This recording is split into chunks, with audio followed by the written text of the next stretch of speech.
We're happy to be with you, at least mediated through our screens together.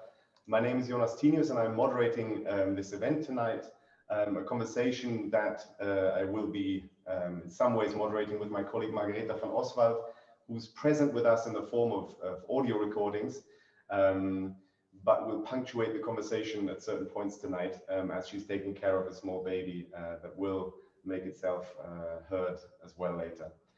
We're coming together tonight for a number of reasons. First, to mark the conclusion of the 5th encounter of the PostHeimat Network for Theatre, Migration and Art, which has been running now for 3 years across a number of German theatres, thanks to a fund from the Kulturstiftung des Bundes. PostHeimat is a complex network of producers and artists, and you can find out more about it on the website postheimat.com. And I'm hosting this conversation in my role as coordinator of the research section of this network. The network itself proposes anti-discriminatory theatre policies and platforms, and was going to be held in Hamburg this week, hosted by the collective Hayu Som. But alas, we decided to move this event digitally with regards to the obvious corona-related policies. But we've been pondering and thinking about issues of infrastructure, of care, of solidarity over the last few days online. And I would like to thank at this moment here Gabriela and Julia from Hayu Som in Hamburg, who were going to host us. So thank you very much. The second reason we're gathering is because we wanted to mark the publication of a book that I edited with my colleague Margareta, not you, but with my colleague Margareta van Oswald, which is open access, so you can actually find it just by Googling the name of it. It's called Across Anthropology. You probably can't see it here, but the subtitle is Troubling Colonial Legacies, Museums and the Curatorial. That's clear, I guess. Exactly.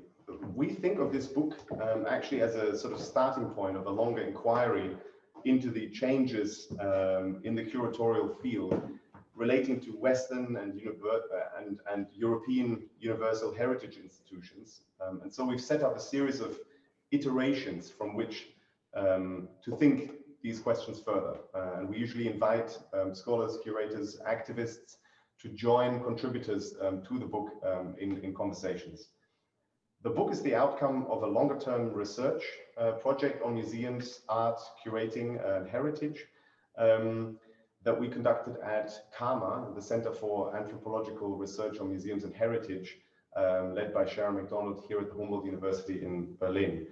And for the book, we invited a number of exciting curators to join us for conversations that punctuate and constitute half of the book. One of these people that we invited and really wanted to speak to is Nora Sternfeld, who's with us tonight and whose interview gave us also the wonderful title for the event, How Do We Come Together in a World That Isolates Us? A title that, to be quite frank, is almost a little bit unheimlich, a little bit eerie, given that we're on the eve of another lockdown light, that will make this perhaps the last chance for us to get together in the next couple of weeks, at least. Nora right now actually is in Hamburg, where we were going to be, and not just right now, but hopefully for the foreseeable future, because she has taken up the professorship for art and education at the Academy of Fine Arts in Hamburg. And we're very excited about that, and wanted to get together with you and your students to talk across anthropology and curating. And we hope that some of the people that will be attending your courses may be there with us tonight. A third of the many reasons we're getting here together is that one of the very few, to be quite honest, purely online events that I really enjoyed watching and being part of was the launch of the Agropoetics Reader, which is this fantastic little booklet here with an artwork reproduction by Binta Diao on the front page. Maybe Ben, I can pass this to you so you can hold it in the screen, which is based on an exhibition curated by Elena Agudio, who is sitting next to me, And Marlene Bosch. And Marlene Boschen. And it's a book that they decided to print with a spiral back here at TIA, where we are. And I'll say a word about that. And the exhibition was curated Savi Contemporary. That's what I was also going to say. Okay, sorry. Elena, because Elena is also artistic co-director of Savi Contemporary in Belling-Bedding, which has just now moved to its new exciting post-casino location, where the show took place. But she put this reader together with a couple of colleagues, and it's open access also available on the TIA website.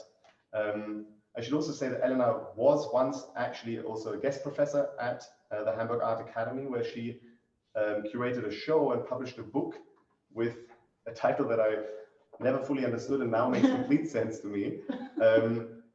Yet incomputable indetermination in the age of hypervisibility and algorithmic control. Maybe I can pass this also to you briefly. No, but I think it made me laugh because somehow perhaps uncomfortably, because it again just seems so weirdly appropriate and eerie for the times that we're in.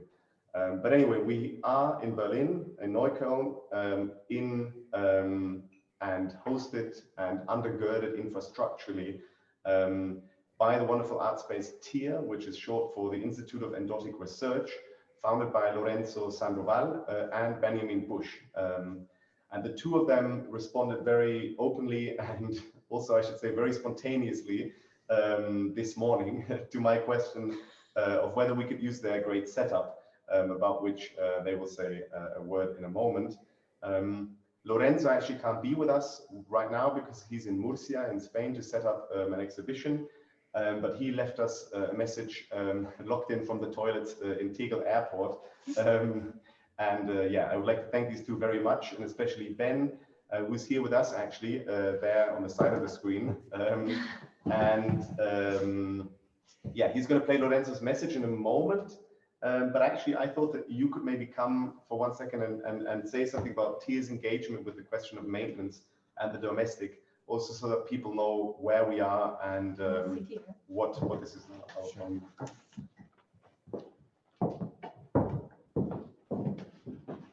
Yeah, it's really great to be hosting, and it's a privilege. Thank you for contacting us, even if it was short notice. Both Lorenzo and I were very happy to oblige. I only want to say a few words about our current exhibition program, because Lorenzo will speak a bit more about the notion of the domestic, which has been part of the Institute for many years. Our current program is called Maintenance, Domestics as Institutional Becomings. We're interested in processes of instituting, but also of the domestic sphere as an integral part of any exhibition environment.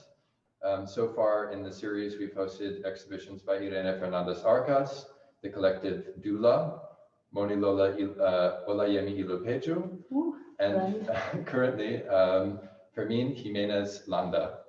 And one last word to this beautiful scenography that we're in at the moment. There is the Wardian table. This is a part of it that was produced by the artist Luis Berrios Negron. It's an exploration of the history and the colonial legacy of the Wardian case, which was used for the extraction and transportation of colonial plant species, and furthermore for the exploitation of the colonies. I should also mention that the table was in Savi's contemporary exhibition Agropoetics, and played an important role there as a host for texts that were growing under this pink light meant continues, as you see, grow plants and ideas. So I'll play the audio now. Thank you. Exactly. So we're going to hear Lorenzo from this morning giving us a brief welcome to where we are. And if you can't hear it, let us know. Hello, I'm Lorenzo Sandoval. I'm co-director of the Institute for Endotic Research together with Benjamin Busch. I'm recording this audio message via WhatsApp because Jonas just invited us last minute to host the event. But yeah, nevertheless, like last minute things, it's like how a lot of adventures they start. So yeah, we are very happy to join and host to this talk, which I believe it's quite an important topic more and more increasingly. And yeah, especially like, for example, thinking with Paul Preciado, like how he was describing how with the pandemic, even the home itself become like a new border where regulations that are needed and required and demands and imposed. I think like the question of PostHeimat, that's urgent to think about, even in the sense of the domestic. Yeah, in that sense, like now, like the program we are developing at here, it's called Maintenance, Domestics and Institutional Becomings. And it's a project precisely like reflecting on how even like the domestic sphere, it becomes part of this notion of separation, imposing like the frontiers and so on. So I think from the domestic, we can find in one hand elements like to deal with it, that such care and so on, commons, but also like they are like the problems themselves. They are very much embedded in the sphere of the private, like reproductive labor, unpaid labor, racism, yeah, and so on. I would like just to mention, like, in relation also with the idea of production of infrastructures and solidarity, that when TIA was initiated, 2015, like one of the ways I was describing it, it was like a fictional institution, following the idea of Justo Pastor Mellado of the fictional diagram for presenting institutions. And it was precisely the notion of institution making or institution becoming. Like it was like interesting for us also like later on like to work with Ben and me with all the collaborators with we are working with. So because we understand like writing this kind of like infrastructures, like this kind of fiction that it's an institution like with the logo, the non-profit status, all the bureaucratic agency and so on. It's also a way to help people like to get visas or even like to get funding for projects and so on. So yeah, like for us, it's like a quite interesting talk to have here today, especially with this guest, which we follow the work since many years, and in some cases we are friends and so on. And yeah, I would like to thank you all for listening. Thank you for being with us. And yeah, that's it. Thanks a lot. Bye. So that was Lorenzo, who might actually be with us now. I'm not entirely sure if he's on that list and might be joining us again. But I'd like to begin actually straight away in some ways, because I'm seeing there are some videos that I see, and I've seen a little baby in one of them. I think it's I can read the name there. Hello, little baby. There's one. And there will be another one that's going to be with us later in vocal ways. And in some ways, that brings me straight to the reason why we're here. For those that have joined us a little bit later, this event is part of and facilitated by the PostHeimat Network for Theatre, Art and Migration.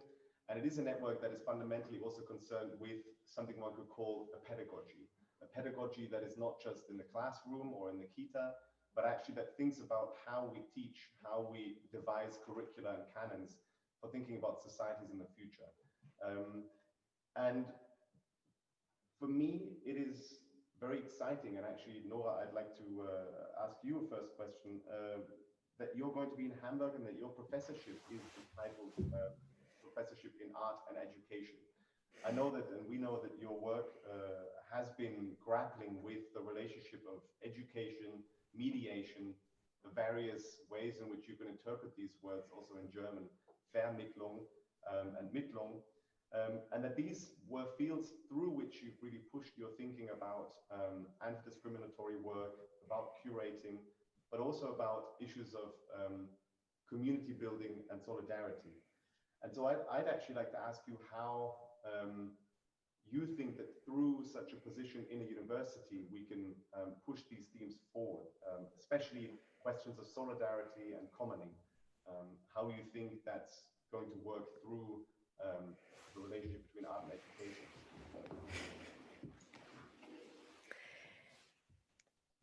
Yeah, you ask this in a moment when something really starts in my life. I just started my new position here 1st of October. And of course, I hope that from here we can find some beginnings of thinking together and bring forward moments of commoning, of reappropriating what should be common. Now, you never know if it works. So I cannot, if you ask me what, I can tell you what I plan, or if you ask me if it is possible, the answer is I don't know. But what I can say is that it feels like a very, it really feels like an opening of something. It feels like a very promising situation. I work here together with my colleague, Anja Steidinger. She's an activist who was in the last 10 years in Barcelona. And she also got a professorship here. So we start together with building up maybe also a new understanding about what art education could be here at the HFBK in Hamburg. And definitely we now meet every day and we try to think together how this can be part of an education of educators, because the beautiful thing is that to be a professor for art education is not only a representational labor. So it's not only to understand or to talk about education. It's also not only about educating, it's actually about educating the educators. Or let's say, or thinking together with becoming educators about how to be in processes of commoning in education. Yeah, so what I can already tell you is that we have a space here, a new space that is, I'm here in my office, it's very close to my office here. Maybe I can show it to you later if we have time. The Aula Wartenau, and this space, we imagine it to become a space to imagine how we can learn something that doesn't exist yet. So the question that will in somehow be with us for the next year, I would say, is this, beside the question of tonight, how can we come together in a world that isolates us? And we can unpack this also a bit later. There's a second question, and this is how can we learn something that doesn't exist yet? And for me, this question that I now will reformulate and share and discuss with, and maybe also unlearn with many people here, relates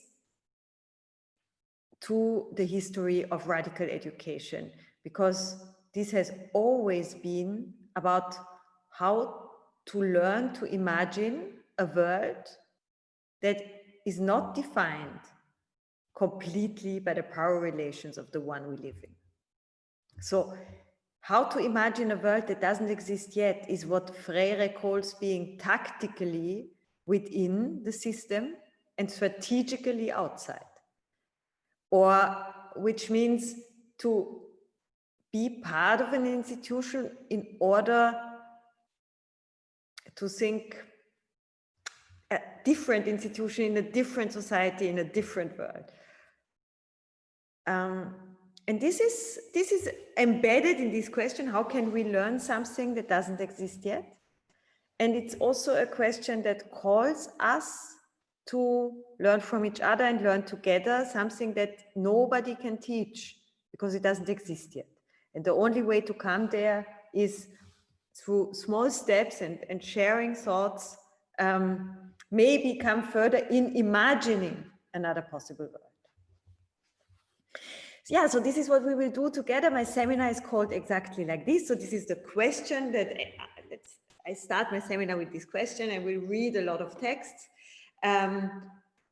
Walk in the city, in the rain, always in pairs, to discuss the texts. And I hope that in 6 months, in a year, we will have more questions and come further, and maybe something has changed. So let's see. I think that's already this kind of idea that Lorenzo was also saying. Imagining a fictional institution means proposing and working towards the fictional as itself a sort of prefigurative tool.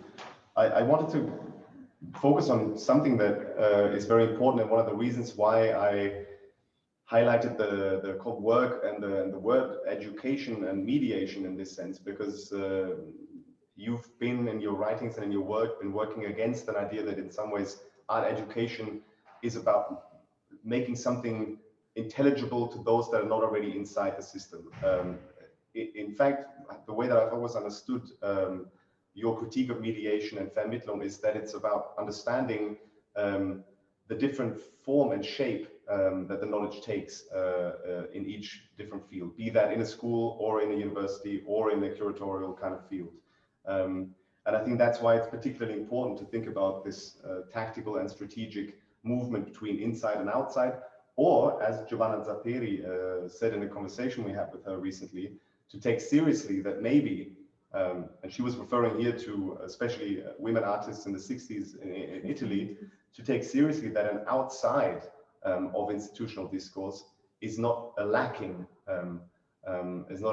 field, but actually that outside, that otherwise can be embraced as a possibility too.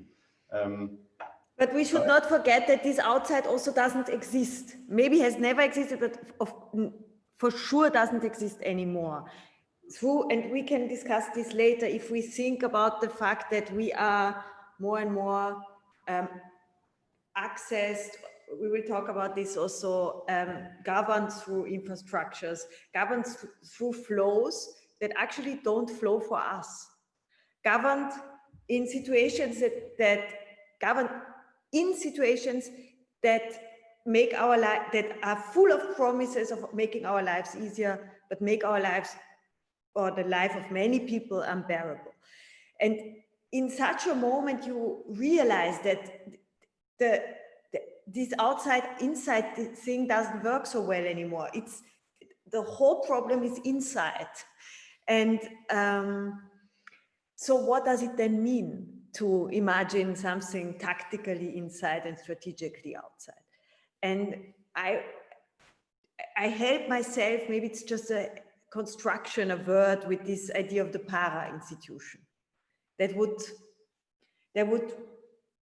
be able to relate to the inner contradictions of this no inside, no outside, because if there is no outside, all the contradictions are also inside. And to actualize them in a conflictual way. That's actually a moment, I was going to ask you that later, but this term is actually one that especially you've also invoked in various kinds of writings, and always actually in relationship to your thoughts on this matter. I mean, would you mind actually thinking with us for a moment more explicitly about how this concept and the term of the para-institution came about? Came about in, like, you mean in theory, or who used it, or? The way you've been elaborating it yourself in your writing. Yeah, it has something to do with this inside-outside thing, and with the fact that I was working on a research project that I wanted to be about representation. So I wanted to think about the crisis of representation and what could come after this crisis.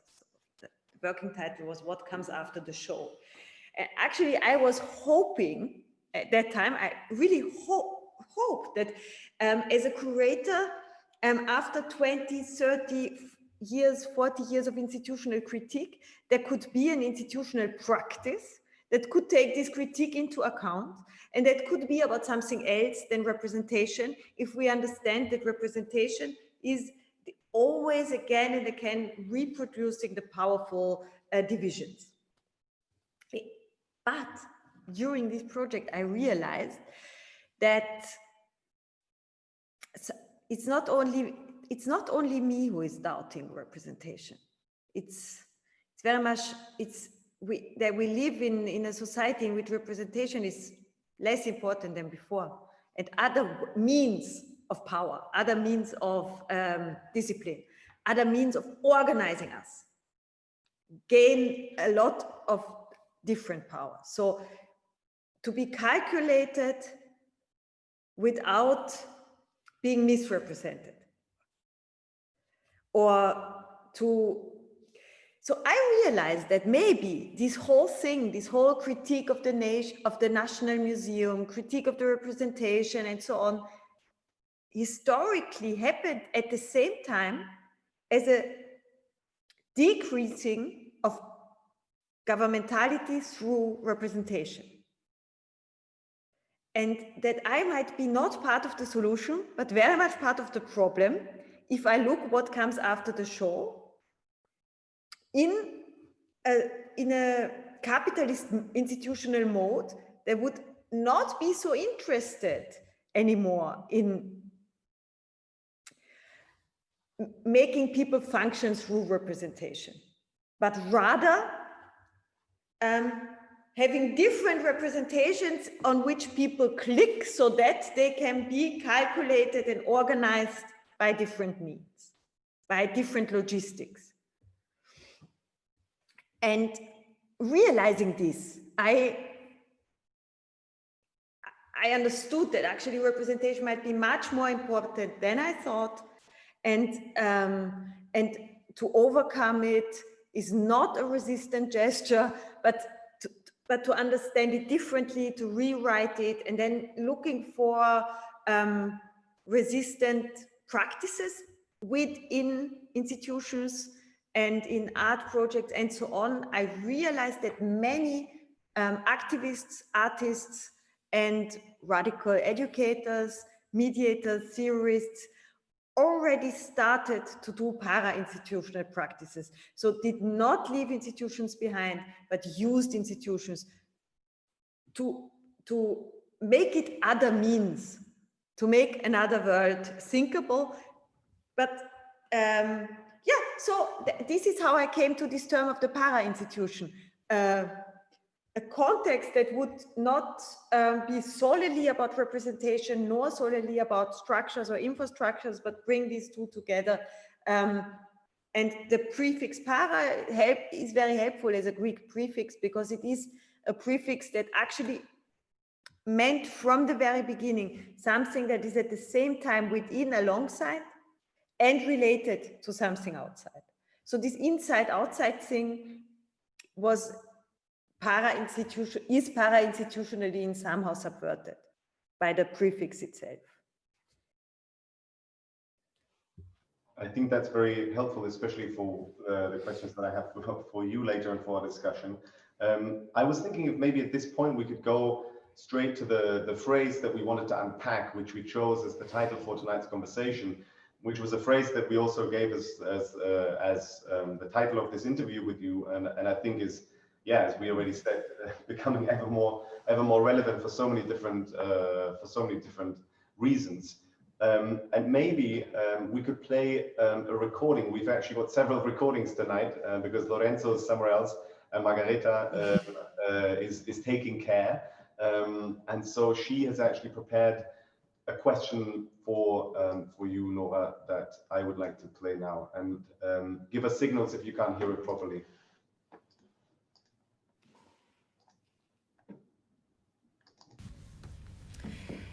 In an interview which Jonas and I conducted, you explain how you developed questions around the notion of infrastructure within the context of the Bergen Assembly through a research seminar with the collective Three Thought. It was ongoing work on trying to understand what infrastructure could mean, because it is a way to understand how we are governed, and not only to understand it, but also to find ways not to be governed. Or, as Stefano Hani put it in one of his seminars, not to be accessed. Because infrastructures and its logistics, he says, access us from every side, we are governed by being accessed. From this common thinking process, you explain how you developed the central question which interests you in this project. How can we act together in a world that isolates us? So what I'm interested in is how you would respond to this question today from a curatorial point of view.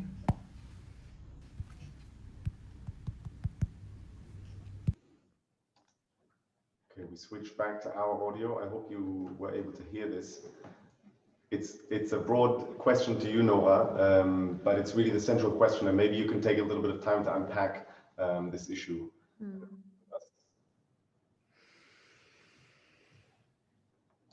So what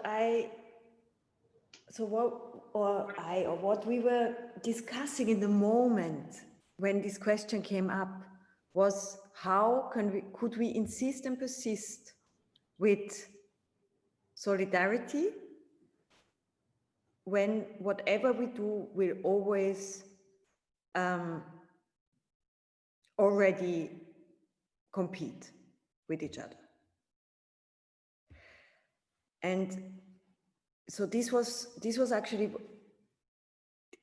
the question behind this question that moved us in this moment when we collaborated on working on an educational project and a curatorial project for Bergen Assembly 2016. And I am part of a collective called Free Thought. I could just quickly share my screen let's see if it works. No, would it make sense for you to? Yeah, but then could you let me do it? Yeah, I think we have to give you permission. Yeah, is that possible? Just let me know. If not, it's no problem. Yes, Yeah. please. Ben Now you should be able very to. kind and very Try again. Does it work now? Totally. Great. Okay, so I would just like to give like a little insight. So the collective which I'm part of is called Free Thought. We worked at Bergen Assembly, and now we just started, and today we had a long meeting as Back Fellows in Utrecht. And the collective, the people working in this collective are Irit Rogov. She also founded it. She brought us together. She's a visionary thinker and professor. She founded curatorial knowledge at Goldsmiths College in University of London, and also the whole visual culture department. Then Stefano Hani, who is a radical economist who was in London for a long time, founded critical management at Queen Mary, and then went to Singapore.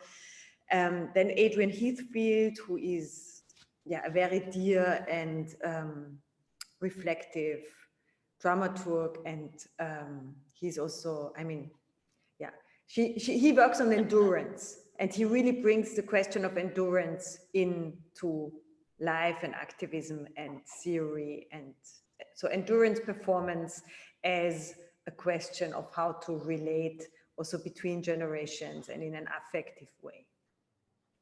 Massimiliano Molona is an anthropologist, a Marxist anthropologist, and Luis Moreno, who is an urbanist, a radical urbanist in London, and me. And together we work in Free Thought since 2011. And since 2015-16, this topic of infrastructure was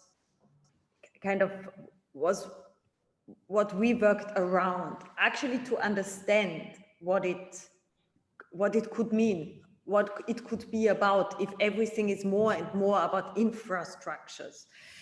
And what helped me very much was, here you see Irit, and a city seminar that we did. So for 2 years, we worked together, thinking with people in Bergen and together in order to understand what we actually mean. Yeah, and here are beside this book by Keller Easterling, Extra Statecraft, The Power of Infrastructure Space, was a very important reference back then in 2015, 14, 15, 16. And then what what was just part of the question is how, in a very interesting moment, Stefano Hani and Irit Rogov in the city seminar in Bergen asked this question: how not to be accessed thusly? And of course, this refers to Michel Foucault's question of how not to be governed thusly. So it's not about not to be governed, but not that way, not by this means. And they made clear that the way we are more and more governed is through logistical means, through mathematics that have already entered our bodies and our desires. So so within this whole context, each of us actually, beside the fact that we in these seminars, we try to understand what we actually work on and about and what could be done. Each of us also had a question, and Mao Molona had the question, what comes after oil? And Stefano Hani asked, how can the history of shipping not be separated from a history of the shipped? How can the history of logistics not be separated from a history of shipping? So how do we have to understand that this logistical turbo-capitalism that organizes us now is related to the history of colonialism? Then Adrian Heathfield, whose project Spirit Labor asks, what kind of labor is it to work communally with the bodies, movements, expressions, and affects of others, to dedicate one's life work to the othering that issues from these relations? And Louis actually asked about infrastructures of feelings. And Irit and we were thinking also about affects and infrastructures and we continue to think about that in gatherings and struggles and assemblies in history, and how this can be archived or not. So how to relate to the unarchivable. And here you see Bonaventure Ndikung. We talked a lot about Savi Contemporary, and I had the chance to also do an interview with him about these questions. And within all this question came up for me. So everyone had a question, and this was mine.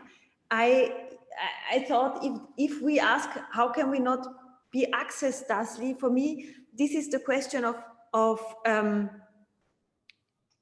collectivity, of collaboration. How is it actually possible if we are in all the time already competing? If this way of accessing us is accessing us against each other, there is no place where we would not be against each other, even if we work in a team.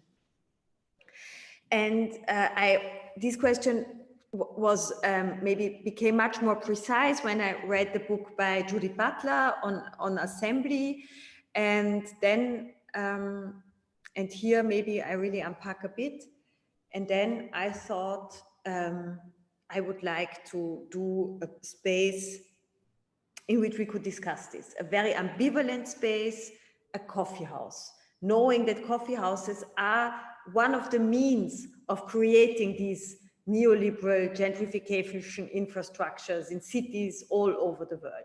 And at the same time, thinking about the coffee house as very embedded in the history of creating the public. And then a very important reference was the Partisan Coffee House in London in the 1950s that was founded by the people who actually also founded a magazine in their university at that time called Universities and Left Review, and later New Left Review that exists until now.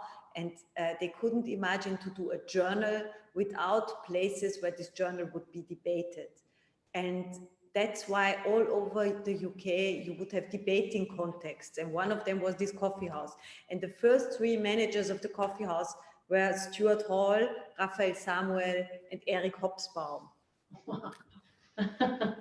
and these people, they, as you can see, it was this kind of modernist space in which people would gather, make music, discuss, think together. Because the idea of New Left Review was to build a new left, through culture as infrastructure.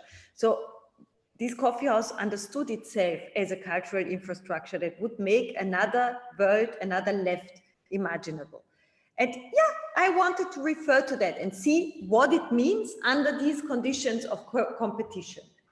And we wanted to do it in Bergen. And here you see the former firehouse. We wanted to, it was shown to us, a beautiful space. Everyone was like, we were like, yeah, fantastic. Why not? Immediately, you will see a Photoshop now. We imagined the Partisan Coffee House to be there. But while the city of Bergen and the colleagues from Bergen Assembly almost convinced us to go to do that and showed us around, they also said, but there might be a little problem. And we walked around and we saw some kind of museum already there, amateur museum. And we asked, what is the problem? And then they said, yeah, you know, if you really want it, we can make it happen. But yes, there is a little problem. The space is actually occupied. But you know, this is not legal. And we were like, what do you mean occupied? So they tell us that this whole former fire station in the city center of Bergen is occupied by retired firemen. In the moment when the fire station, the new fire station was built, the new fire chief called the former fire chief, the retired one, and said, have you ever heard about occupation?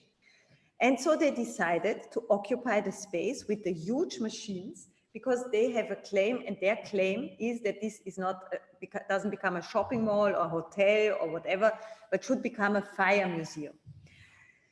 And they work there every week and have already started to build this amateur museum. And in this moment, we actually realize that we are used to get rid of people that are quite liked in the city, old guys, firemen who occupy a space. And then it was a moment when my question became real. How can we come together in a world that isolates us?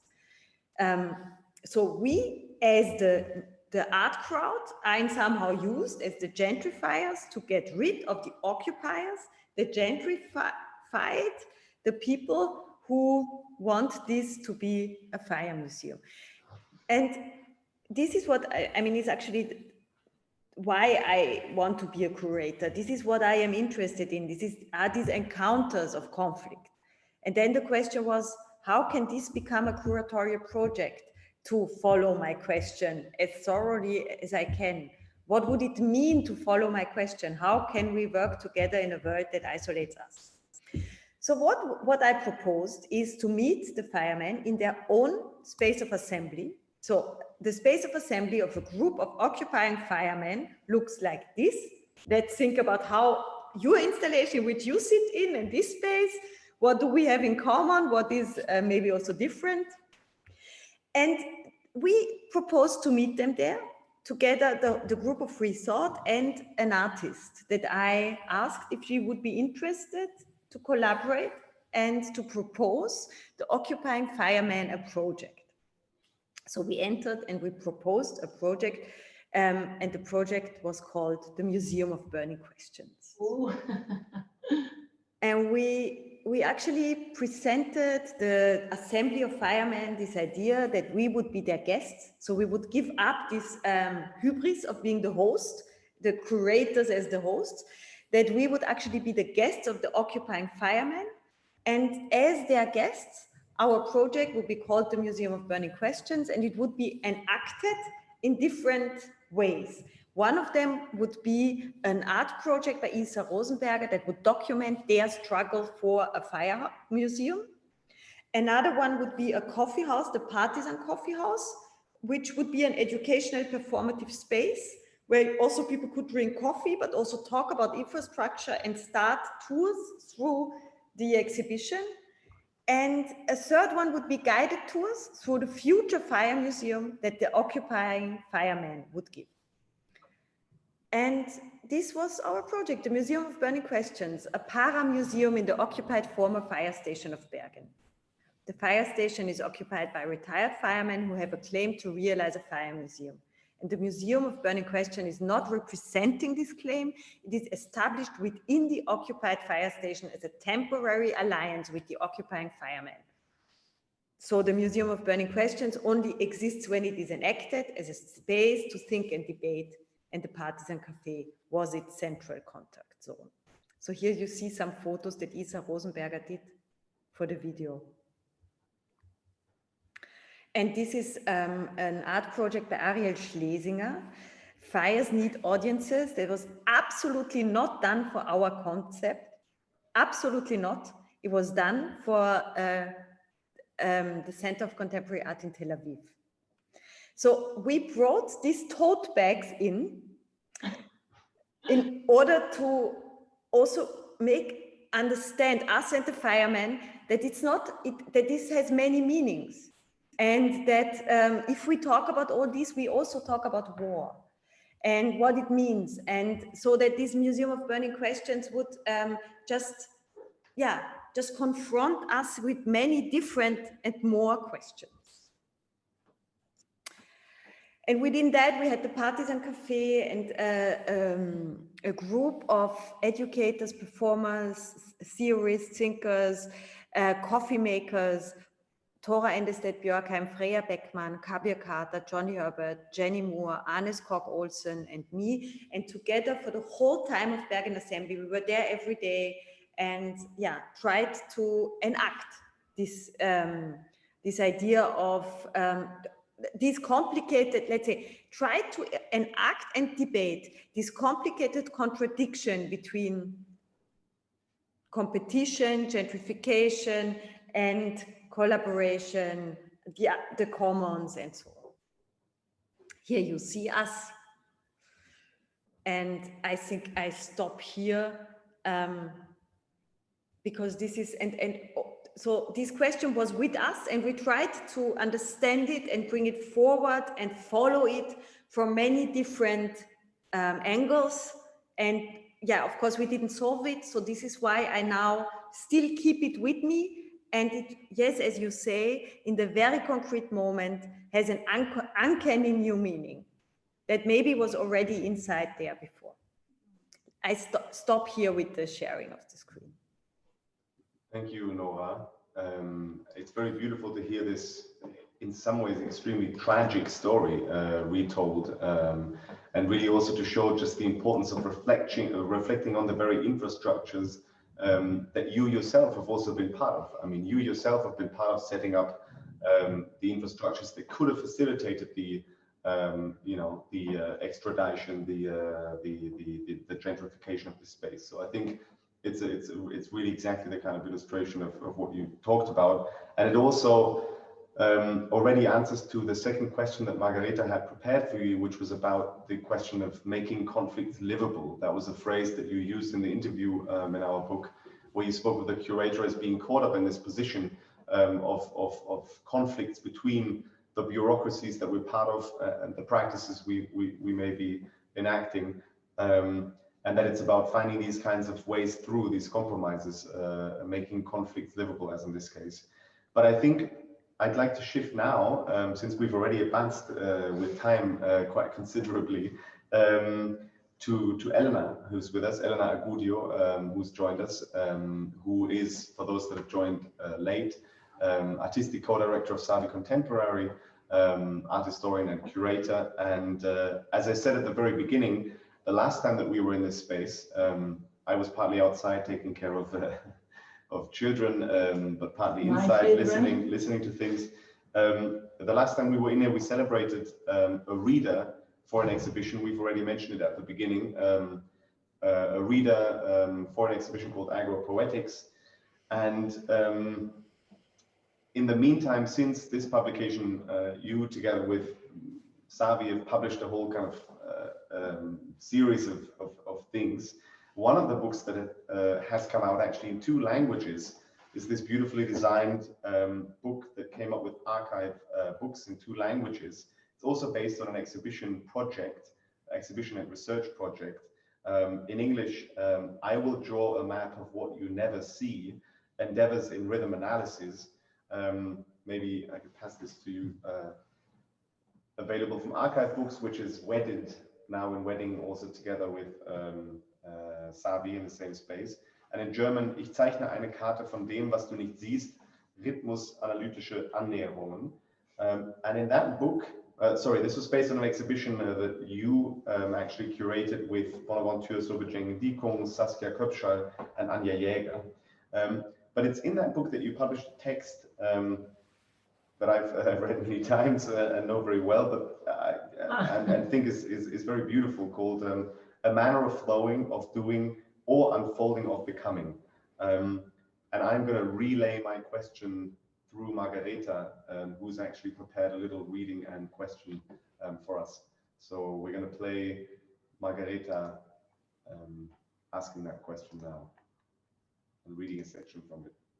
Is it this? It should be question 1. Question 1 for Elena.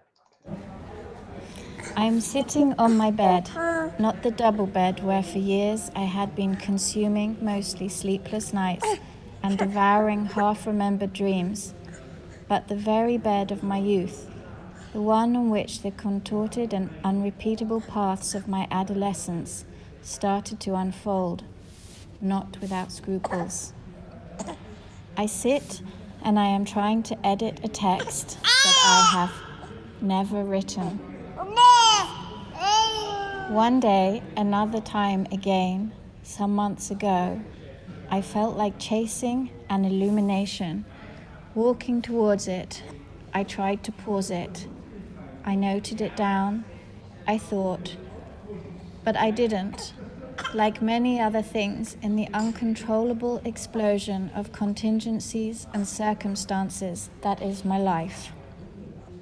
My 2-year-old son is learning to cycle with his balance bike. One short step with one little foot, a suspended long second in equipoise, the other tiny foot reaching the ground, an act of balance, uncertainty and precariousness, complexity at work. I'm not walking alone with my 2-year-old son. He is brother with us. My other son, who is now already a school child. The resonances, the dissonances. I am listening, I am walking with my kids. I was a daughter once, and soon I decided I didn't want to be a daughter anymore. I became a mother, yet choosing firmly and not envisioning blindly to do so. 2 times, twice. I have found in mothering a way to confront my horror vacui, addressing the precariousness of life with the non-promise of stability. I have experienced mothering as a manner of flowing, of doing, or unfolding, of becoming. I have learned that we have no time because we are time. I unlearned to write, and maybe I will not learn again anymore, not in the same way. Elena, we just listened to extracts of a recent text of yours, which is called A Manner of Doing, of Flowing, or Unfolding of Becoming, in which you share a poetic and personal narration about your experience as a mother with us. Why did you decide to use this personal entry to a curatorial text? And I was wondering, in your opinion, which role does the personal play to address the infrastructural today?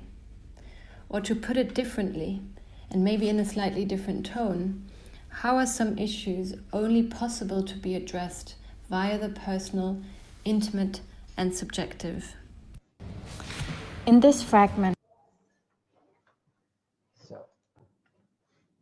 So I think, yeah, I feel a little bit moved, first of all, to hear this text that I composed in my silent room, actually, I think at my parents' place some time ago. It's not really so recent, but recent enough. So first of all, thank you, Greta, for reenacting this text. Of course, knowing that people are listening to it and they're not perceiving it in such an intimacy as the one of the page in front of you is different, and I hope it doesn't sound too intimate, but to respond to the question that you brought to the table for me, I will try. I hope I will also manage to reconnect to what Nora and Jonas have been talking about, and I'm sure, because there are many possibilities of thinking through infrastructural issues through this text, and I will try to get there if time allows. But let me try. So you asked me, why did I decide to use a personal entry into this text? So I have to admit that this comes from a parcours, a process, a traversing also that I lived on my body, and that left some scars, of course, on my intimate being. It was a parcours of becoming mother for a second time, but exactly during the unfolding of a project that I was curating, as Jonas mentioned, with my colleagues Saskia Köpschal, Anna Jäger at Savi Contemporary, and of course with Bonaventure Dikung, that is always a driving inspiration for all of us. A project on rhythm analysis that was trying to address the violence and the colonial traces in different public spaces that we engaged with. It was a process that created many and some fundamental fractures in me, and also in the structures that we were building and creating, and left me somehow with a sense of, yeah, one could say that, of brokenness that I had some difficulties to address too clearly.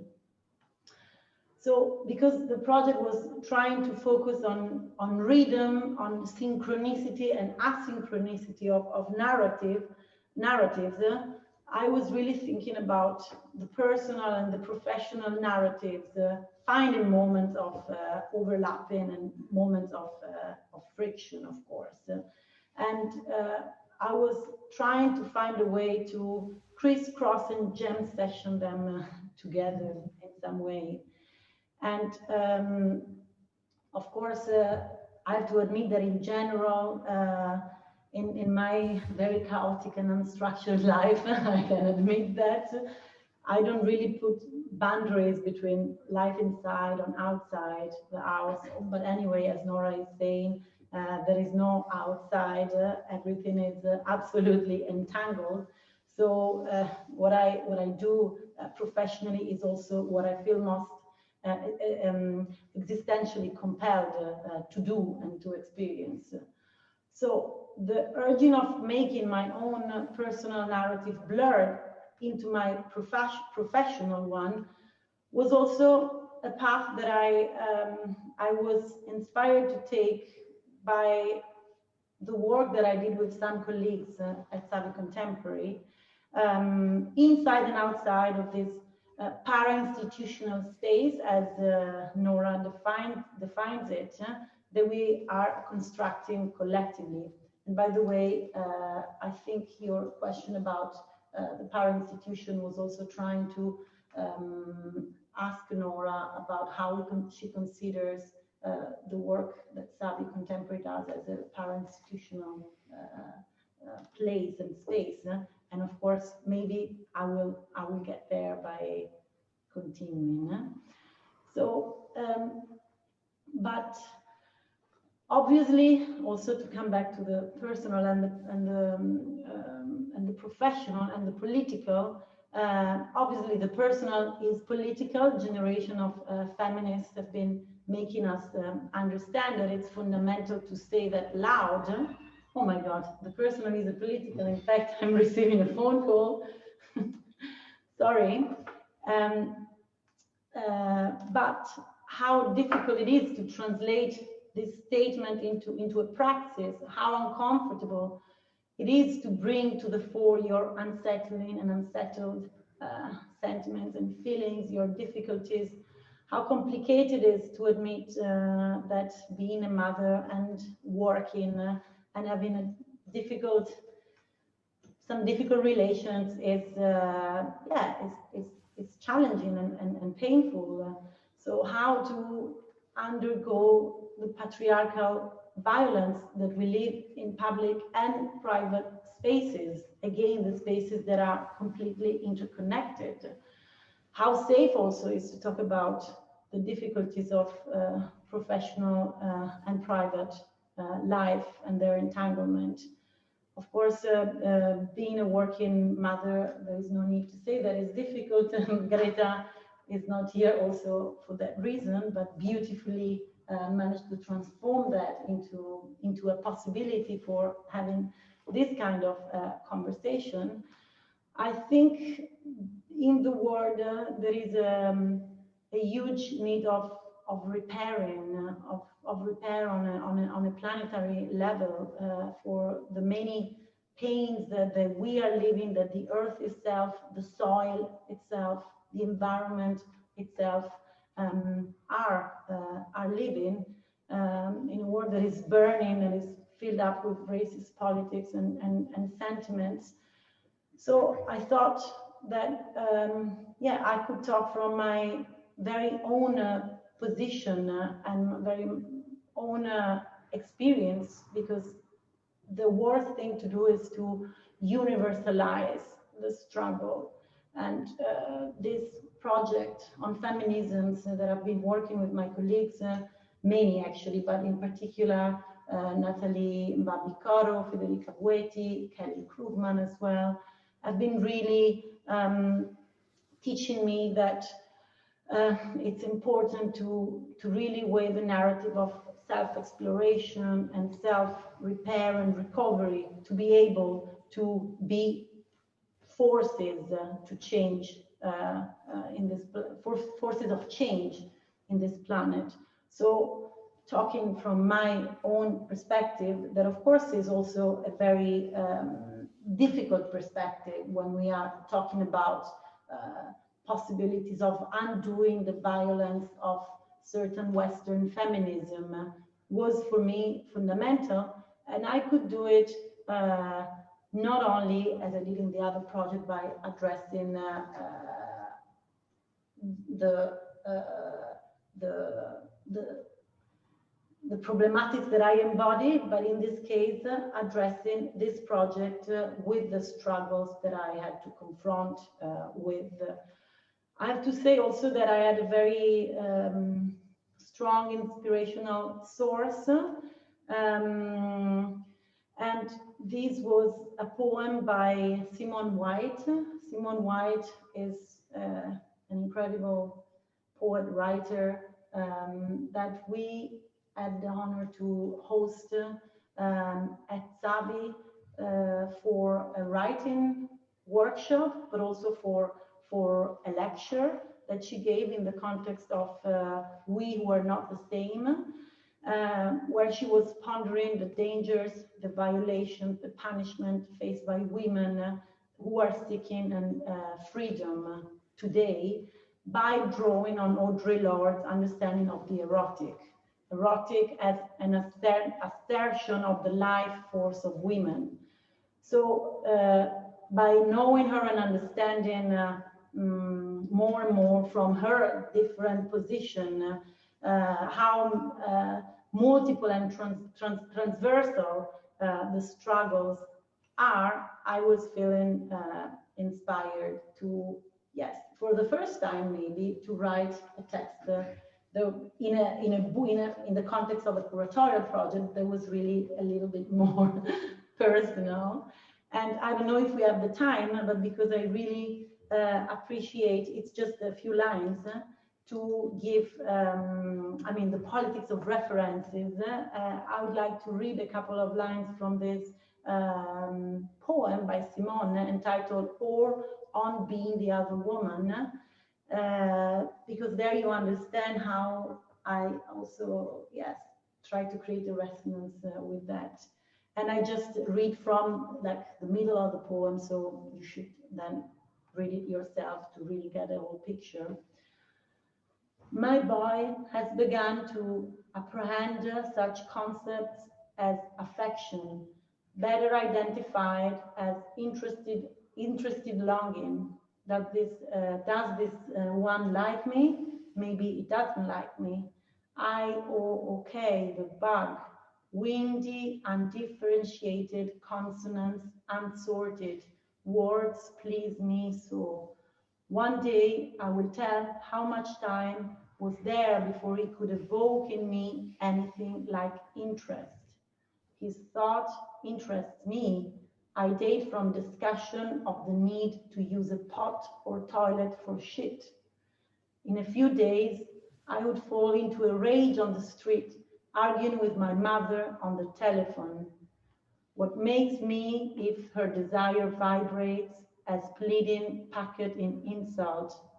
In my geese, as woman, work, and insomnia rumble through, they are girders, money, worries, girding my whole body, such job, interviews, saging, intolerable kinds of nothing about how all of it came to pass. Is this about money? My inability to pass into the moneyed upper middle class, to which I've been raised, projected. One thinks one has refused. I really hate the liberals. I do not like to hear the troubles of middle class. Okay, I stop it here. But it was quite, yes, inspiring to see how one could address the struggles of being a mother, especially in her case, like a Black woman artist and intellectual that is trying to understand also how, yes, her body, her understanding of the possibilities around her suddenly completely changed after becoming a mother. So I'm trying to be fast also. The second point that Greta was addressing me with is which role does play the personal to address the infrastructural. I would say, I mean, at TIER, you're exactly trying to engage with this problem, the blurring boundaries between the domestic and the public, between home and institution. And I have to say, this is also, for me, something that is fundamentally interesting and at the core of some of my work at Savi and at large. Especially, I have to come again back to this project on feminism that we did, because it was quite, it was lasting for 2.5 years, and it was very intense, conflictual, and transformational, exactly because it was conflictual. So there we didn't just address the possibility of making public our commitment to structural change, social justice, but also we tried to understand what was meaning to work in an independent institution or a para institution as well, which tries to understand care as common, which tries to understand itself as a collective body in constant becoming, that is trying to embody some feminist ideals and put in collective politics and reproductive labor at the center of their practice. But of course, by traveling also some of our positions, understanding that, making also very clear that in a situation of precarity as an institution like Savi, or in general as us working in the arts are representing, admitting and realizing that we have to always be careful and question the very infrastructure that we are building, and especially the working, the laboring conditions. So for us, thinking through care, the making of this commons, the fact that there is a lot of course, unpaid work that we have to perform, but that is the ground that supports with the love, because we could also say that there is a lot of love in the making of such a project, is fundamental. Another thing that was very inspiring for us for understanding how much this work on feminist politics was really a work on the infrastructure was when we invited Eva Majewska, among others, to discuss about actually the protests for the anti-abortion politics in Poland. I think that it's absolutely crazy. We are still fighting for that, but it's happening still. And she was talking to us about the strategy of weak resistance, the weak resistance of the everyday, a resistance that is rather than heroic and rather than performing hegemonic heroic formats, is situated in the everyday. So she was mentioning us how in times of growing precarization, the forms of resistance to neoliberal modes of exploitation, exclusion, and expropriation can be found in the ordinary, the everyday, and the common forms and references. So in our asking ourselves, how much are we walking and working towards the making of a feminist para-institution, we, of course, have been very inspired by this kind of thinking, also because it's not, again, giving yourself a solution to be fulfilled, but understanding that, yes, the process, of course, is very long-term, and it's really fundamentally based on the micro resistances and the single actions that you're doing every day, and especially in your working environment with your colleagues, with the way you are relating to each other, of course, and really willingly allowing conflicts, because the livability of conflicts is something that I think is really very heuristic, dialogic, but heuristic. But understanding that that can be a force, and that's why we, in the complex processes of deconstruction, especially from my side, I was there as, yes, the white woman, even from, yeah, let's say middle class extraction. My parcours, my path was really the one of unlearning, especially of hearing, listening, and undoing certain inscribed forms of education and thinking. And the way we understood it was it was really about allowing the difference, the conflicts. I understand that is I'm getting out of time. So how the last part of the question, because I have to take notes, by Greta, was how some issues are only possible to be addressed via the personal. I think I already explained that, but I want to reaffirm that. I think that each of us should speak from her own positionality, avoiding universalizing position, and the politics of locations are fundamental. Yes, I think I can stop it here if we have to listen to the other question, otherwise I could no, I think it's keep just, on talking. I mean, in some ways, I think it's beautiful that, you know, the two texts that we've in some way taken as an inspiration for tonight, the interview with Nora which contains a lot of the narrative that you've also expounded on now in your presentation about the Museum of Burning Issues, and your text, your very personal, very short text in these books, how much they speak to each other. And I think that's exactly what's happening now. They're kind of provoking each other in interesting feedback loops to expand on these issues. And I should also say, as a note, by the way, that tomorrow at Kampnagel in Hamburg, there is a festival that's taking place called the Festival of Burning Issues. So actually, it's not organized, I think, by Norwegian firemen, but it is addressing instead the kinds of questions that you're raising right now. So for those that are interested in following that tomorrow, that's part of it.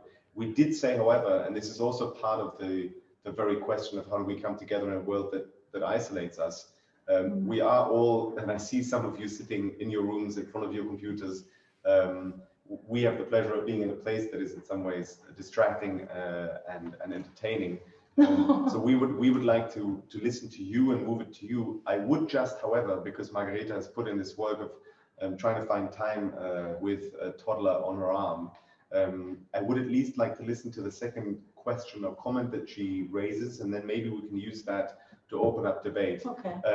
And before we do so, I would also like to say I've already seen one person making a comment in the chat, or some people making a comment. I can't really see it from here. Mm-hmm. If you have questions, or if you would like to ask a question, you can either raise your hand electronically, or make just a comment in the general group chat, and we can refer to it there.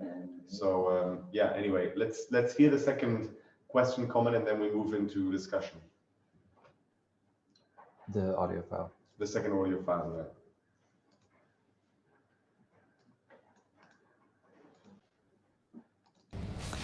In this fragment about balancing motherhood and its own rhythms, I introspectively and metaphorically ponder on the exercises of balance I had to perform throughout 3 years of rhythm analysis.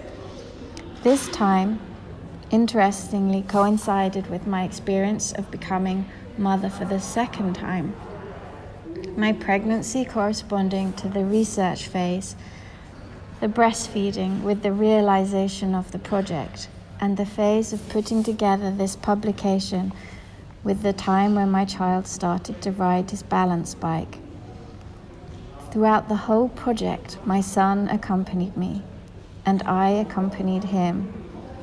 In the background, invisible, the collapsing of the personal and the public, the rotting of old ossified structures into organic new paths, the melting of certainties into puzzlement, the becoming of the possible, the encountered constraints in the experience of being. Again, a working mother affected me substantially. Now my child stands, he runs and rides a bike. In what we've just heard, you contextualize the poetic narrative of this fragment about balancing motherhood. You address the relationship to the personal and the structural directly here. There's so much more behind the words you say. The affective dimension of work life, the sometimes involuntary crumbling of a professional identity, the interweaving of family and work in the life of a mother. I was wondering, as a co-founder and curator at Savi Contemporary, how did you try to respond to these challenges with regards to the organization's infrastructures? Maybe you could elaborate here with examples, both with regards to the organization as such, but also with regards to particular exhibitions projects which you realized.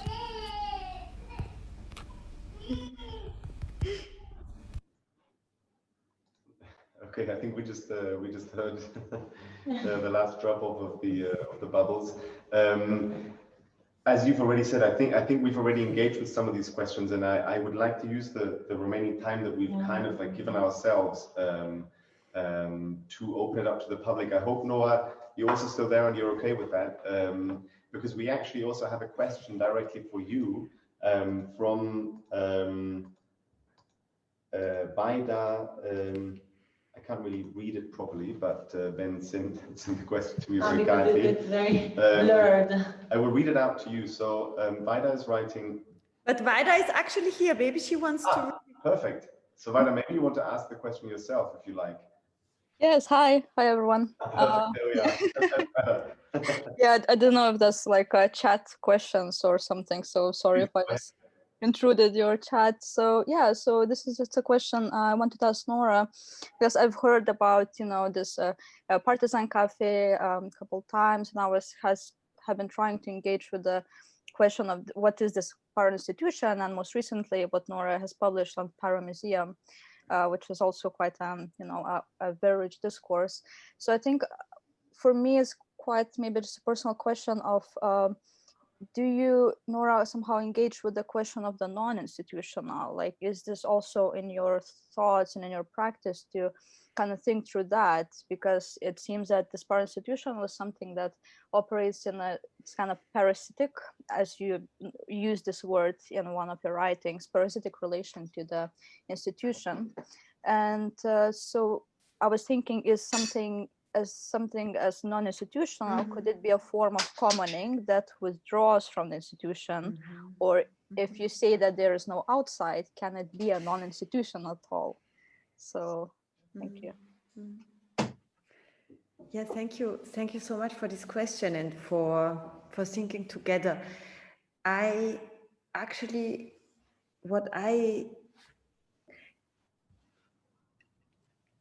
how can I say it? Maybe I say it like that.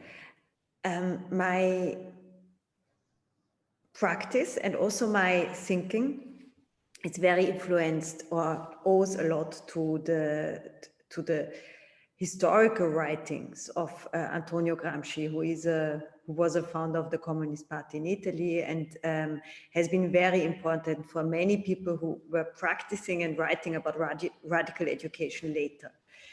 And for him, the word counter-hegemony does not even exist, in this sense that this would be something that would be against hegemony. For him, hegemony is something to struggle for, is something to struggle around and to struggle for. So for Gramsci, it's clear that there is no agitation of the existing power without the struggle for another one. And I can see that this is where I'm coming from. And from this perspective, from a hegemony theoretical perspective that then tries to enter into practice, this is where I see myself. The non-institutional does not really make sense.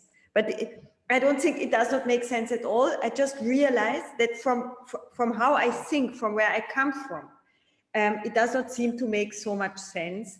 And it's interesting because Stuart Hall very much also thinks from Gramsci. So cultural studies, this whole idea, because Gramsci, different to Marx, does not believe that you change the world only through a change of economics, but also through education. So this is this very important part where he says every relation of hegemony is an educational relation. So the reason why I'm interested in curating education and so on, or the way I'm interested in it, is as a way to unlearn the existing power relations and to learn to imagine other ones. So already imagine what does not exist yet. So it might be not the institution now, it might be the coming institution that I don't know anything about. that this would be about. So in this sense, yeah, what I can hear in your question is, Nora, are you really happy with always battling with the existing institutions, or is this not just a reaction that is not interesting at all? And yes, I agree with this. No, and no, I don't talk only about a battle with the existing institution. The idea of the para-institutional is to imagine another future and to build it already now. And by this, you create contradictions that might help to tear down the already now. And then you have already an imagination of what does not exist yet. Is this the livable conflict, that struggle? Yeah, I think this is also a very good and provocative question. And I mean, we always have to, there is always this kind of weird paradox that if this would be so parasitic what I'm doing, then I'm not sure if I would be here in this, from Bergen Assembly to back to our conversation here and so on. So there is something that functions also with the existing power relations. So you are right, yeah? And this is what I wanted to address also as a reflective, critical thinker in our dialogue, when I said, I am not sure if the role of curators or the subject position of the curator, just like the mediator, has not been brought into neoliberalism from the very beginning in order to have like these nice radical words, but to make acceptable what is actually inacceptable. For example, that art spaces are built all over the place in order to get rid of people. From Barcelona to New York, from London to Paris, and so on, is actually unacceptable. And only because all these exhibitions sound so good, most probably, and these curators are so eloquent, we tend to forget that this gentrification is actually unacceptable. So in this sense, I said, shouldn't we also think about this weird role in which we might make conflicts livable with what we are doing, in which we might talk about gentrification in the places that are actually the places of gentrification. Magpie is a very good example. I mean, you have a whole part of the presentation of the collection or the topic of gentrification. So the gentrifier reflects gentrification, or as people in Germany used to say, if you know the word gentrification, you are already part of the problem and not part of the solution. So in this sense, yes, it could be that critical theory, and especially if it is enacted through mediation, which already has this name, and curation, might be problematic, might make conflicts livable, instead of actualizing them to make, let's say, to come to the strategical dimension that Freire is talking about. But it might also not be. So that what is also great with hegemony theory is that there's always the potential that digestion is not as easy as swallowing. So you might not digest it so easily. You might have to change when you digest it. So you think you swallow it, but then you are not the same anymore. You turn into something else. This might happen. So all these problematics and contradictions are part of our conversation, and I think it's very important to be aware of it. So yes, thank you for asking. Thank you so much. Elena, actually, you wanted to say something on that. I mean, I wanted to respond to the beginning of Nora's comment on your question, and especially to address the issue of imagination as a political weapon, but also to come back to something that was said at the beginning about fictions, the making of infrastructures of art to create fictions that are allowing them to undo certain hegemonic powers. And I was reading some days ago with my students a text by Trinity Mignard, actually I think the introduction of When the Moon Walks is Red. And there she is very beautifully talking about the struggle of fiction, the struggle between fictions actually. And she is responding to the question that she's posing herself about the luxus of art. So how can we do art when people are starving every day? How can we think that what we're doing is so fundamental when there are real structural and infrastructural things to do. And she is coming up with this elaboration, with this pondering that that artistic discourse, investigation, and practice is itself a fiction that is fighting to disrupt the existing dominant systems and the existing dominant values that are also, of course, fictional. They have just been constructed. So the work that art can do by demystifying while politicizing its experience is, I think, something that it's interesting to consider. I don't know. I just find this conversation very interesting, so I'm listening mostly. I would like to see if there are other questions from the public. I mean, it's weird to speak of a public because I'm looking at the screen, but I know there are some of you that may have questions, and I'd like to give it a little bit of time to allow for the technological. I see Erica, Lara, Peter, hello. Lots of people, that's nice to. I just see a bunch of tiles. So it's very hard to, you know, how do we come together in this world that isolates us? Completely, yes. You know, give us the possibility of coming together. In a world that makes us flat. Exactly, it's two-dimensional at this point. And I'm also very happy to see some people that have really been with us from the beginning of this conversation. So thanks for being with us. We'll give it a second, or 8, as the rule goes. And if nobody raises a hand or makes a gesture, I would actually, Ben? Somebody's raising, okay, somebody's actually raising 2 hands. So maybe we could just unmute you and you could ask your question directly. We're trying to do that right now. Yes. Hi. Can you hear me? Yes. Yeah. Hello.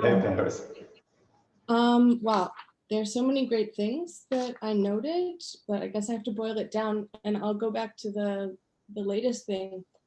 You just said that the artistic practice is a fiction. You were citing something to your students, and you said the artistic practice is a fiction. I'm not saying that. It was Tinius who's talking about the struggle between fictions, and she is talking about what she understands her practice is. So it's not that she's just having an end word and saying that art is fiction, but she is problematizing on the possibility of disrupting narratives by creating other narratives. So again, this hegemonic, counter-hegemonic, and the fact that they are all blurring in this. Yeah. I got that, and I really liked it to describe a practice that way. And then also going back to the way that Nora described the practice in which they decided to occupy the firehouse instead of displacing the people. I'm just thinking, and please correct me or just skip this if this is irrelevant, but I work with people like radical right-wing people and trying to create dialogues in those spaces. And so contemporary art is something that to them can be a bit alienating, but I find that when I present it as a fiction, then they relax because they say, oh, okay. And I've said this before, it's a fiction, it's just an imagination. And so I was just interested to see if either of you have any idea about sort of the power of bridging broad spaces that these artistic practices and ways of thinking might have in terms of confronting some of the social political issues that we're dealing with today, which art and sort of politically engaged and sort of publicly engaged art might be able to encounter quite well. And I mean, you can always go, like, I always go back to Claire Bishop and her problematization of politically engaged art and how she talks about so many artists who just step out of the art world and sort of engage in activism. and Gregory Chalette's work about that as well. So that's probably enough things to put in one question. But essentially what I'm interested in is, since you're talking about such radical ideas, what do you think about what to do in the space between sort of the space that I see like us as occupying tonight? You know, it's like a Zoom feed of quite like insider, you know, critical art people. What do you think about the uses of what we're talking about for bridging immense spaces? Because in some ways, I mean, I'm from the US and the election is coming up soon, and the gulf is enormous. And so if you think about imagination, it's, yeah. Yeah, if I may start, first of all, I would like to say that these fictions are not meant to be just not concrete, abstract, not possible narratives, but the opposite, as also Nora was saying. These are moments in which we are rehearsing the change, rehearsing the impossible to become possible. But if I may, but strangely, I have something that could really fit as a response to your question. There is a text that I was reading actually today by Gloria Anzaldúa that was published in 2001, actually as 20 years after the publication of a book that is still inspiring me very deeply and many other people, this bridge called My Back, writing by radical women of color. And 20 years after, she's trying to ponder what it means to create this bridge, to make this conflict livable, as Nora says. And if I may, just to again continue provoking the conversation, I would like to read it because I couldn't find a more sophisticated and complex way of thinking about these issues as with the words of Gloria Anzaldúa. So she writes in the introduction, bridges are thresholds to other realities, archetypal, primal symbols of shifting consciousness. They are passageways, conduits, and connectors that connote transitioning, crossing borders, and changing perspectives. Bridges span liminal threshold spaces between words, spaces I call Nepatla, a Nahuatl word meaning tierra intermedio. Transformations occur in this in-between space, an unstable, unpredictable, precarious, always in transition space, lacking clear boundaries. I skip a bit. I think how feminist ideas and movements are attacked, called unnatural by the ruling powers, when in fact they are ideas whose time has come, ideas as relentless as the waves carving and later eroding stone arches. Change is inevitable. No bridge lasts forever. To conclude, 21 years ago, when she wrote this book with Cherry Moraga, we struggled with the recognition of difference between within the context of commonality. Today, we've grappled with the recognition of commonality within the context of difference.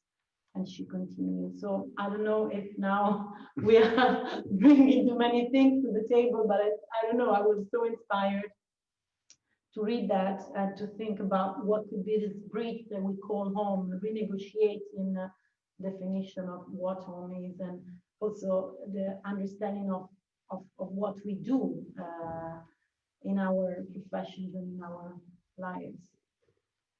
Nora, would you like to add something to this? Or what do you think time-wise? I would have an answer. I think it would need maybe a bit, but I could, of course. I think so. I think, I mean, I just see that there is another, Ben, there's another question. I'm so far away from the screen. Asking for a Could you just please repeat and name the last source you just cited and read? We will. Yes. So Nora, this one, what I was reading from, this bridge we call home, that is published in 2001. And this one was published 21 years before in 1980 by Gloria Anzalduat together with Cherry Moraga. This bridge called my back, and it's absolutely mind-blowing collection of writings. Okay, I hope that was long enough. Maybe Nora, why don't you go ahead with your response? Yeah.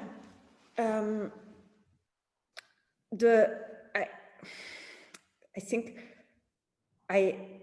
the reason why it was important for me to also collaborate with this fireman has something to do with the role of culture in class, actually class distinction and class, also one can say class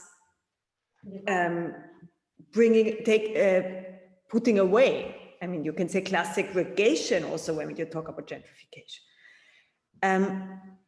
And I think what you ask has something to do with that. So I quickly will talk about, very quickly, we'll try to be quick, about an educational project that we worked on, my colleagues in Vienna still do, since more than 10 years. It's about feminist material, is a feminist education workshop that we do in vocational schools. So in schools for young workers. And we started by creating this material together with the young people. And in a moment when we felt that all the material in vocational schools that would be related to gender would be second wave discourse, let's say 15 years ago, or something like this. And all the academic material would be queer theory and so on. And here we realized that, of course, something is missing there. So we thought, let's see, it might make totally sense to bring just this kind of thought and material to the young workers and to talk with them what would be important for them. Also, I mean, one very concrete reason was that, of course, homophobia exists in all classes, and it could make sense to just also talk about that in these schools and so on. So we entered the spaces, and very soon we realized that the condition of possibility of us having this money is that some bourgeois people enter the space to explain to some working class people how they should think differently. And this is actually what they also thought will happen. And we came in with a different approach. There was anti-racist, but also in many ways trying to bring up these questions of class struggle, of feminist struggle, not as something else than class struggle in the space. And we realized in the very workshops that very often, you know, we enter a space, we sit in a circle, they make fun of us, they kind of hate us. And they hate us, and I think for a very good reason. And then we start to work together, and moments of solidarity emerge where it becomes possible because they realize that actually we want to talk about struggle and not feminism against how they speak, but what is the history of struggle and why would we be for freedom and equality? And how would we describe the fact that we are not equal, that they are not equal, that anyone is not equal, that anyone experiences inequality? And what can we learn from feminist queer struggles, but also from class struggle in order to address these inequalities? And it was so interesting that very, very often these workshops ended super well. So much better than, really much better than, also, I know failure in education really well. It's not, I don't tell you success stories. But what I want to talk about is how could we stop to align, maybe only in little moments, stop to align with our capitalist role.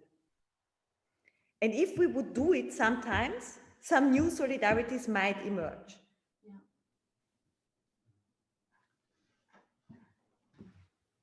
I think, you know, I don't really want to continue or conclude or frame this in any other way. There are some comments in the chat that I think I'm trying to, I think Zoe to Paris. Zoe made a comment on, this is part of this whole digital infrastructure that we're relating to comments that come in via the chat and so on. Maybe we could just read it out, but I'm too far away. Maybe Ben can read out this comment. I think it's really something that you can all see in the chat as well. So it's not perhaps a question that but you have to know it. raise it. And Zoe, darling, could also phrase it Right, themselves if they want. Zoe, if you're still in the chat, you could maybe, yes, I think so. If you want to, if not, we can also read it out. I think I'm unmuted. No, we can hear you. We can hear Can you. you? Yes. Yeah, it was something that Paris said that I thought was really interesting, that she pointed out our kind of insider context of being here and the language. And it made me think about the language that we're using as kind of like intellectuals. And I was interested in, and some of that was answered in a way by what Nora said afterwards. And my question is, it has a kind of authority, the language that we use, that is not accessible to other people. And I was wondering if we are actually willing, in this kind of inside this space of art critical theory, and if we're willing to unlearn this language in order to communicate and make those bridges. And I was interested in people that are building those bridges, and maybe Paris mentioned that she was, and I wonder how she deals with that. How do we deal with that thing that excludes? And that's part of the language that we're talking in now, is exclusive language. That's it. Thank you, Zoe. We could have, I mean, Paris, if you'd like to respond, we could also have then Nora and Elena comment on it, because I think it is a fundamental question, even though if we translate that back into what Nora said at the beginning, I mean, you know, language as both representational and infrastructural, you know, raises that question in a different way. I mean, what is the language we use in exhibitions or in museums is one thing. Who makes those exhibitions and what the spaces look like is another thing. So I think that, you know, Savi is an interesting example of a space that uses a certain kind of language that in some contexts may also seem as alienating and complex and theoretical, but because of the way in which the infrastructure is built, it becomes accessible. And so that's where I think that it's not just a matter of language. You can have the simplest kind of museum captions if it is in a huge palace that nobody feels like they want to enter. It becomes suddenly less accessible, but that was just a cheeky comment on the side. Maybe Paris, because it was somewhat directed at you, you'd like to make a comment, otherwise I'd relay it to Nora and Elena, and then maybe we should come to a conclusion in the interest of people's domestic space and time. I think you might be... Can you hear me? All right. Yeah, we're fine. We can hear you. Yeah. Can you hear me? Yeah. I'll give a really quick answer.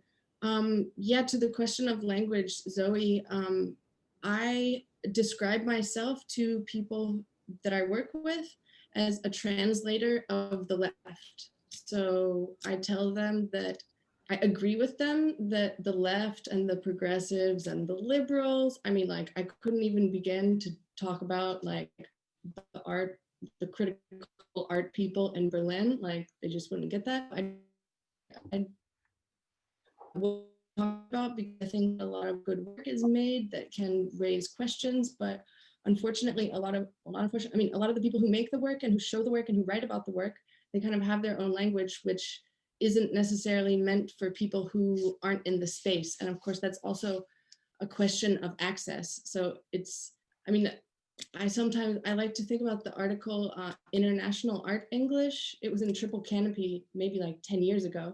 And it kind of picked apart the fact that there is in fact a different vocabulary. And so I think that it's nice. I think there's a space for good art writing, like, you know, a good meaty efflux article that we can all like pick apart. But there's also, I think, a big space for people who sort of have one foot in different communities and would like to do the work of translating some of the really so I can only speak for myself. That's what I do. I think all all y'all are doing such great work. It needs translating because it's never going to get back to the radical right wing. Thank you. There was a brief cut, but I think we heard most of it. Nora and Elena, do you want to get back in on this conversation? So about, yeah, the willing to unlearn this language in order to build these bridges that you're asking, I would say for sure what is really fundamentally needed is the articulation and formulation not only of a different language but of a new vocabulary, because if we want to undo certain structures, we also have to break and crack with a theory and philosophy that is embodying certain Western patriarchal classist and hegemonic shapes, forms, and structures. But at the same time, I think it's important not to compromise the complexity of language.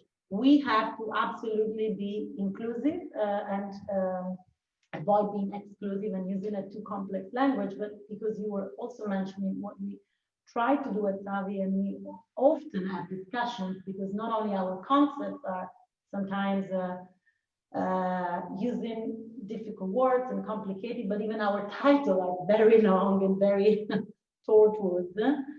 But I think, yes, there is no really need to compromise, because one could keep a complexity, could undo certain words, trying to shift meanings and create new vocabularies. But at the same time, one can also speak by other means. One can also speak with the body, with the conviviality that we try to create at Savi. One can speak with the gestures, the care that you put into things. One can speak with the also unsaid things, but the sensitivities and sensibilities. So that's something that I think, as with poetry, sometimes is, and I don't want to say that what we do is poetry, absolutely, but I'm just saying sometimes it's not easy to access something, but it's open to be entered, it's layered, and it's a pity to just flatten it, but it's good to crack it and make it wide open. Sorry. Yes, I want to agree with you, Elena, completely. I want to exactly, it's this, I think it's not about speaking easy, it's about speaking with each other. And this means, you know, fight, make jokes, don't misunderstandings, all this, but start with the misunderstandings. And in this all easy speaking, no jokes, no misunderstanding, this is not inclusive. This is, you know, patronizing and has nothing to do with speaking with each other. And how would this be possible? That, I mean, this all easy language stuff, I have never seen in my life, when I read it, any joke. But all the people I know who would, you know, who I would know who would be, you know, kind of disabled by the world we live in, they would make jokes all the time. I mean, all the ones I know are pretty funny people. I mean, really open my heart through jokes. But this language, no, does not exist. Only exists, you know, as very boring, one short sentence after the other. Who communicates like this? Yeah. Yeah. I mean, this conversation was started by you, Zoe, who was still, now I see you also, you're still in the chat. So, you know, maybe this is already going a different direction, but I think that especially what you've been saying about the translation of different kinds of language, vocabularies, you know, thinking of language as something that is really infrastructural. I think that's the key, you know, language not just as that which is on the wall, but the way in which we communicate. I think that's how I understand Nora's incentive to think of how to be together. Maybe because I know that actually we are vastly over the time period that I initially scheduled. I seem to remember, even though I loved the event that we did here at TIA the last time, I did also at some point fall asleep on a chair, which had nothing to do with the content of the event. but just because it was very long. And I now actually see that Lorenzo has magically made it actually into the Zoom. So maybe this would be a good chance to say, well, thank you to Nora, to Elena, to Ben, to Lorenzo, who's now hearing it. Thank you to all of you who were there. Thank you to Margareta, especially who's written me that she's been on and off and listening to our conversation, but also been on and off with a child that needs to go to sleep at this moment point in time. I would really also like to thank the PostHeimat Network that has allowed us to have this conversation, TIA as an institution, Savi as an institution, always in the background and allowing these things. And really to wish you, Nora, a great start in Hamburg with some physical distancing, but not social distancing. I think that's what we're practicing here, the opposite of that. So thank you all, and we see each other and listen to each other in other contexts again.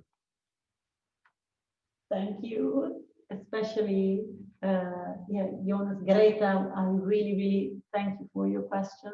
Thank you, Lorenzo and Ben. But also, as I said since the beginning, I felt so troubled and honored to be in conversation with Nora. So thank you, Nora. I'm very humbled for having been in conversation with you.